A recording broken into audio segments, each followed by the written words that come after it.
que o nosso coração neste momento permita que Deus fale com ele. É exatamente isso.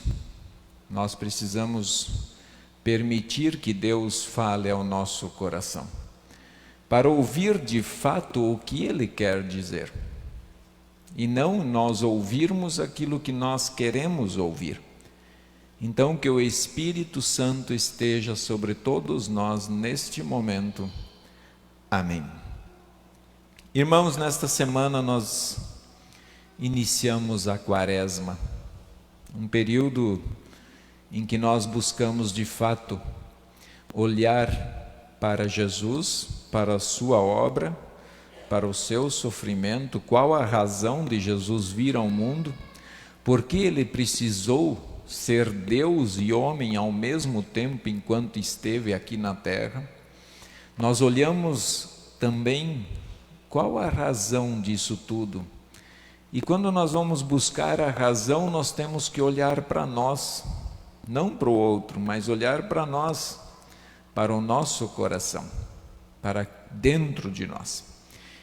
E é um período que de fato ele dura 40 dias, até nós chegarmos lá na Semana Santa, na sexta-feira, onde ele dá a sua vida, e na Páscoa, quando nós comemoramos a ressurreição de Cristo.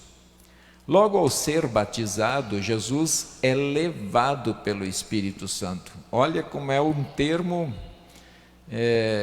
Jesus é passivo nesse processo. Jesus ele é batizado, aparece a pomba, escuta-se a voz do Pai do céu, dizendo: este é o meu Filho amado, e logo após o Espírito Santo o conduz para o deserto, para ser de fato tentado.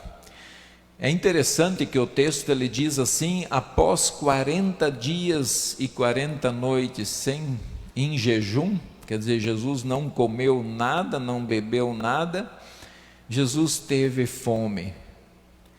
Eu não preciso 40 dias para sentir fome. Quantos dias vocês precisam para sentir fome? Se alguém aqui já sentiu fome na vida, sabe o que é isso.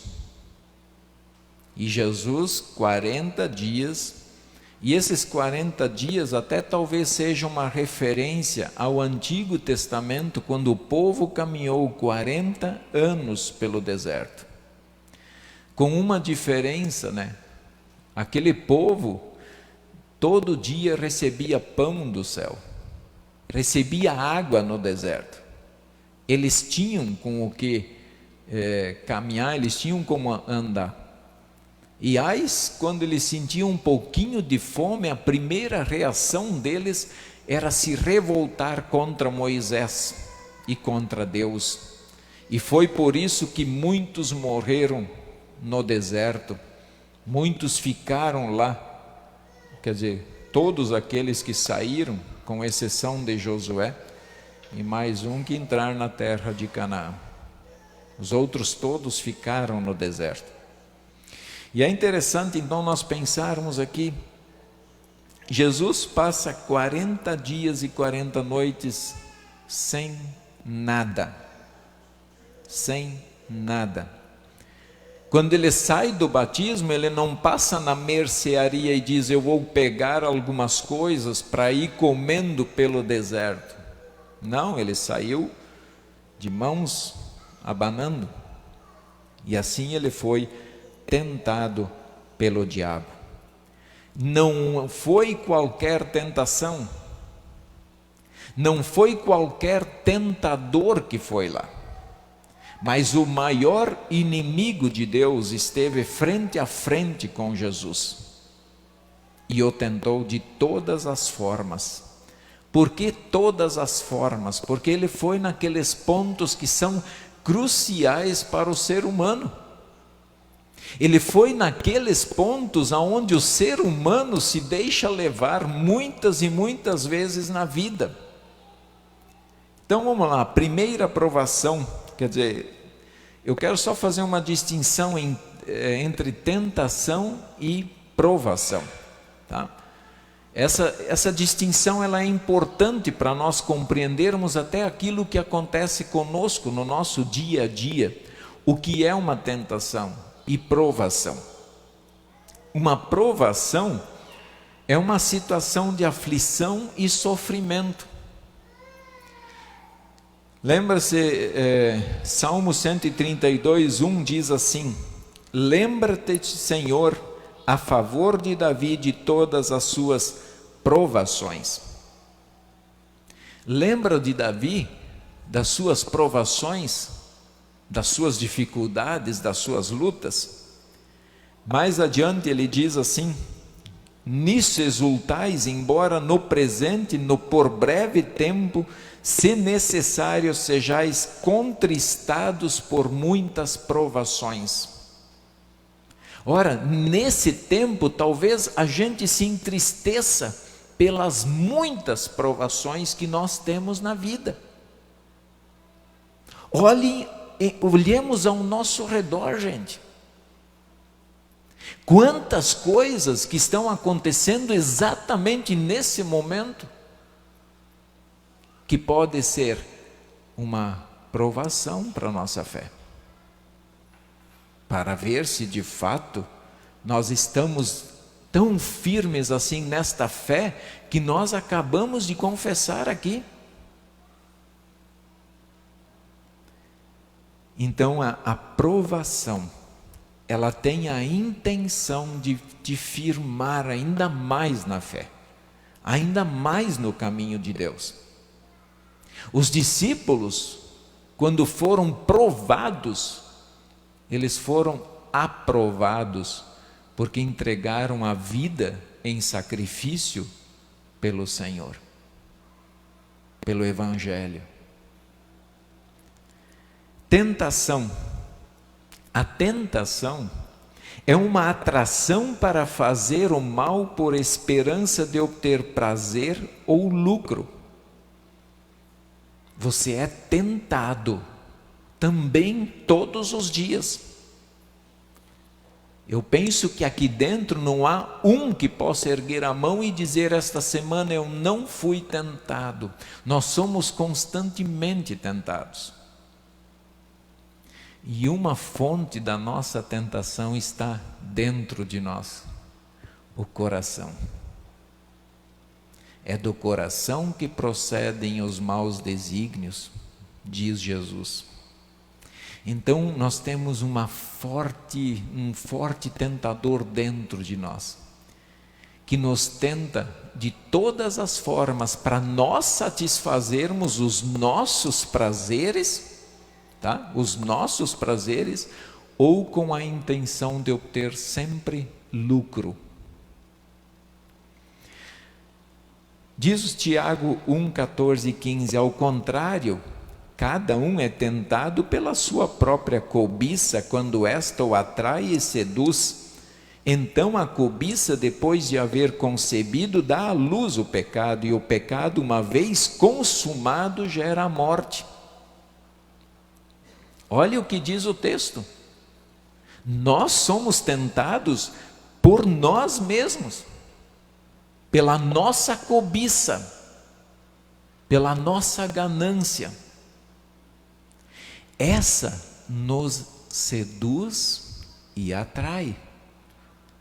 Então, muitas vezes, irmãos, não como é ali fora que tudo se culpa o diabo carrega mais culpa do que é devido.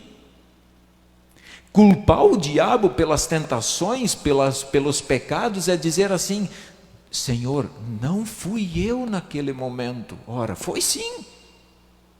Isso é ilusão dizer que foi o diabo que tentou você sempre, ou que ele fez você pecar. O diabo não nos faz pecar, o diabo nos tenta, é diferente. Então, ninguém ao mesmo tempo é tentado acima das suas forças. Diz o texto de 1 Coríntios: não vos sobreveio tentação que não fosse humana, Mas Deus é fiel e não permitirá que sejais tentados além das vossas forças. Pelo contrário, juntamente com a tentação, vos proverá livramento, de sorte que a possais suportar. Então, quando nós formos tentados, lembremos disso, que juntamente com a tentação, olha a promessa que é feita. Quando vem a tentação, ao mesmo tempo vem a força para suportarmos a tentação, para nós não cairmos nela. E esse é um pedido do Pai Nosso: não nos deixe cair em tentação, não nos deixe cair. Jesus foi tentado e venceu, podendo por isso socorrer os que são tentados. Olha, ele foi tentado, mas venceu. E hoje, quando você é tentado, procure o Senhor Jesus. Ele sabe como te livrar disso. Talvez nós até pensemos assim: não, para Jesus foi fácil porque ele era Deus. Mas não esqueçam que ao mesmo tempo que ele foi Deus, ele foi homem. 100% homem, 100% Deus. Essa fome que diz que Jesus sentiu não é uma fome ilusória. Não, a fome é aquela que dói o estômago. É aquela que faz você fazer loucuras por ela. É isso. A tentação não é pecado. Você ser tentado não é pecado. A diferença entre tentação, que é usada pelo diabo, e provação, o que Deus utiliza. A tentação sempre nos quer tirar da fé. A tentação sempre quer mostrar para você que não vale a pena servir ao Senhor. A tentação, ela sempre quer dizer: não sirva esse Deus, porque olha, os filhos de Deus também sofrem. Porque se Deus tivesse todo esse poder que Ele diz que tem, Ele livraria o seu povo. Ele não permitiria tais coisas. A provação, ela quer provar a nossa fé e nos firmar ainda mais neste caminho. Essa é a diferença entre tentação e provação. Somos capazes de suportar uma provação pela fé e firmes na fé? Somos capazes de fazer isso? O fruto da queda em pecado são: quando nós cometemos um pecado, quando nós aceitamos a tentação, quais são os frutos que vêm de um pecado? Pensem, vamos pensar: sofrimentos, desespero, dor, tribulações, pode vir morte. São frutos quando nós aceitamos a tentação, quando nós nos deixamos seduzir por ela e caímos nela. Diz Gálatas 6: porque o que semeia para a sua própria carne, da carne colherá corrupção. Então, quando nós dermos corda para a nossa carne, não, vai e faz que está tudo certo. Cuidado, tá? Cuidado. Ele diz: colherá corrupção, sofrimento, dor. Também diz o texto de Tiago 1,15: então a cobiça, depois de haver concebido, dá à luz um pecado, e o pecado, uma vez consumado, gera a morte. É interessante essa figura que ele faz de uma gravidez. Ele diz: a cobiça, ela gera, ela está dando à luz a um pecado. E esse dar à luz é o ato de praticar o pecado.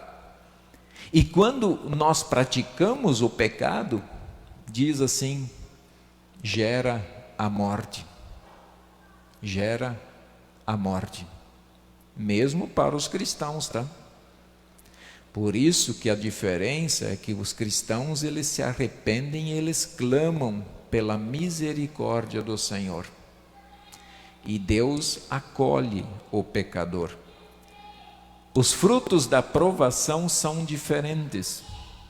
Se nós temos de um lado os frutos da tentação e do pecado, nós temos frutos também da provação. A provação traz a alegria da vitória. Depois que você saiu, superou uma tentação, você está alegre, você agradece a Deus, você louva o nome do Senhor. Ela te dá a certeza da presença de Deus na tribulação. Ela te dá firmeza nas palavras de Deus, paz de espírito. É o que diz o texto de Gálatas: mas o que semeia para o espírito, do espírito colherá vida eterna. Esse momento aqui nós estamos semeando para o espírito. Então, do espírito nós só podemos colher boas coisas. Primeira tentação de Jesus: comida. Depois de todo aquele tempo, Satanás o tentou pelo estômago. Jesus se mantendo firme, Satanás vai no seu estômago, o tenta pela fome. Satanás sabe que ali o negócio dói. Nós sabemos que dói a fome. Talvez algum vai dizer: sabe que eu nunca fiquei 2 dias sem comer? Experimente ficar então. Experimente para você sentir o que é a fome. Para o seu estômago saber o que é a fome. E se você ainda não sentiu essa fome, louve a Deus por isso. Agradeça a Deus por isso, porque são poucas pessoas que não sentem isso. Só para ilustrar bem isso, como dói, nós temos uma história bíblica que vocês lembram muito bem. Só vou mencionar os irmãos Jacó e Esaú. Esaú, o primeiro filho, ele tinha direito à primogenitura, isto é, receber a bênção especial do seu pai. Só que ele chegou com tanta fome em casa, depois de uns dias, ele chegou com tanta fome, o seu irmão estava cozinhando um prato de lentilha, e ele disse: olha, me dá esse prato de lentilha. E o irmão então diz assim: me dá o direito da primogenitura. Ele trocou a bênção de Deus por um prato de lentilha. Veja o tamanho da desgraça da fome. O que a fome não é capaz de fazer com um ser humano? Quantos pais de família perdem a sua dignidade porque chegam no seu lar e o filho lhe pede pão e leite, ele não pode dar. E ele então diz assim: que se dane, eu vou sair para o mundo, eu vou buscar pão e leite para os meus filhos. Nós olhamos fotos da África e de outros lugares onde o povo está passando fome, e nós falamos: o problema é deles. Não, gente. O problema é nosso. O problema é nosso, eles estão desesperados. Quem tem fome tem pressa. Ele não pode esperar. A fome de Jesus era real. E quando Satanás diz para ele: transforma esta pedra em pão, Jesus então lhe disse: não só de pão viverá o homem, mas de toda palavra que procede da boca de Deus. Ele não poderia trocar a sua obediência, a sua fidelidade a Deus por um pão. Ele não podia fazer isso. Sabe por quê? Porque senão nós estaríamos no inferno ainda. Se Jesus se recusou a transformar uma pedra em pão para saciar a sua fome, foi por minha causa e foi por sua causa. Talvez alguém diga assim: ah não, mas era só transformar. Mas naquela obediência a Satanás, ele estava dizendo não ao Pai do céu. Então ele disse: não só de pão viverá o homem. Quando nós, na nossa vida prática, o que significa isso, pessoal? Não só de pão viverá o homem. Em cada momento em que você vem à igreja, você está dizendo para o mundo que não é só de coisas materiais, não é só de pão que viverá o homem, e que nós precisamos deste pão que vem do céu. Quando nós nos arrependemos dos pecados e somos perdoados, nós estamos dizendo ao mundo: isso é muito mais importante do que pão. Quando nós ouvimos e guardamos a palavra de Deus, nós estamos dizendo: é isso que importa para mim. Participar da Santa Ceia é algo realmente maravilhoso para todos nós. Penso que todos nós gostamos e precisamos disso. Então, irmãos, não só de pão, não só de bens materiais nós vamos viver, podem ter certeza disso. Você não precisa ter nenhuma bicicleta no dia que morrer e você pode receber o reino de Deus. E o reino de Deus é muito mais importante do que tudo aquilo que nós temos aqui. Podem ter certeza disso. Então, quando nós fizemos isso, nós estamos mostrando para o mundo que nós amamos a Deus. A segunda tentação de Jesus, o Satanás o colocou no pináculo do templo. Isso é lá em cima, é como se fosse a torre da nossa igreja lá na frente, lá em cima, na torre. E ele falou: olha, se você é o filho de Deus, se jogue daqui, porque os anjos vão te proteger. E a resposta de Jesus também está escrito: não ponha à prova o Senhor teu Deus. Vejam só que o diabo utiliza a própria palavra de Deus para tentar. E Jesus responde com a própria palavra de Deus, ele responde às tentações. Então abram o olho quando as pessoas saem por aí citando textos bíblicos para justificar os seus pecados e justificar as suas ações. Abrem o olho. Esta segunda tentação eu vejo muito relacionada, irmãos, com aqueles esportes radicais que nós vemos por aí. Essa é minha opinião. Eu vou subir e vou me jogar de um penhasco e vai dar tudo certo. Pode dar certo? Pode, mas pode dar errado. E cuidado, que não é pelo fato de ser cristão que você vai pular de lá e Deus é obrigado a te sustentar. Deus não é obrigado. Quando você, de forma voluntária, se expõe ao perigo, Deus, ele diz assim: foi você que escolheu, então vai. Claro que de muitas situações Deus livra os seus filhos, mas de repente ele diz assim: não, agora eu vou deixar você cair, para você perceber que não é assim. Você não pode tentar o Senhor teu Deus desta forma. Cuidem, não ponha o Senhor à prova. E a terceira tentação de Jesus foi justamente o poder. Quem de nós aqui não queria todo o poder na mão? Todo ser humano quer poder. E nós temos poder, de uma forma ou de outra, nós temos em nossos próprios limites, nós temos poder. E Satanás, ele é muito sagaz, ele é muito esperto. Depois de 2 derrotas, ele vai naquilo que de fato é crucial também para o ser humano, no poder. Ele olha e diz para Jesus: olha, está vendo todos esses reinos aqui?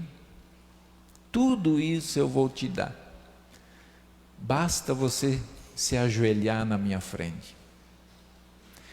O bicho é tão mentiroso que o único reino que é dele é o inferno mesmo, é a desgraça do inferno. Não tem outro reino para Satanás. E ele mostrou uns belos reinos para Jesus. Ora, ele está falando com o filho do dono. Ele está tentando o filho do dono, não é qualquer um. E esse filho do dono não vai cair em qualquer coisa. Nós somos tentados, pessoal, da mesma forma que Jesus hoje. Somos tentados a esquecer o reino de Deus para ter poder neste mundo. O que nós não trocamos na nossa vida pelo poder? O que nós não somos capazes de fazer para ter o poder na mão? Querendo ou não, existe uma guerra para ver quem manda mais no mundo. Os homens querem poder. E o pior que o homem acha que manda em Deus, né? Que é possível ele mandar em Deus. No entanto, quando possuem o poder em suas mãos, não sabem o que fazer com ele. Ficam perdidos. E muitos são corrompidos pelo poder. Nenhuma tentação, irmãos, virá sobre nós que não seja humana, quer dizer, que nós não possamos suportar, diz o texto. Deus não permitirá que sejais tentados além das vossas forças, pelo contrário, juntamente com a tentação, vos proverá livramento. Graças a Deus, irmãos, Jesus venceu as tentações e ele foi cruelmente tentado. Louvado seja o nome do Senhor, que ele venceu e ele está conosco, ele nos dá força pela palavra na Santa Ceia para nós vencermos a tentação. Até tem um versículo que diz: resistir ao diabo e ele fugirá de vocês. Então não cedam às tentações, não cedam às tentações, e o diabo, ele vai desistir de vocês. Que Deus nos mantenha firmes neste caminho, firmes nesta fé, firmes na confissão desta fé, recebendo sempre esse pão vivo que é Jesus, que nos sustenta e nos mantém em seu caminho para a vida eterna. Amém.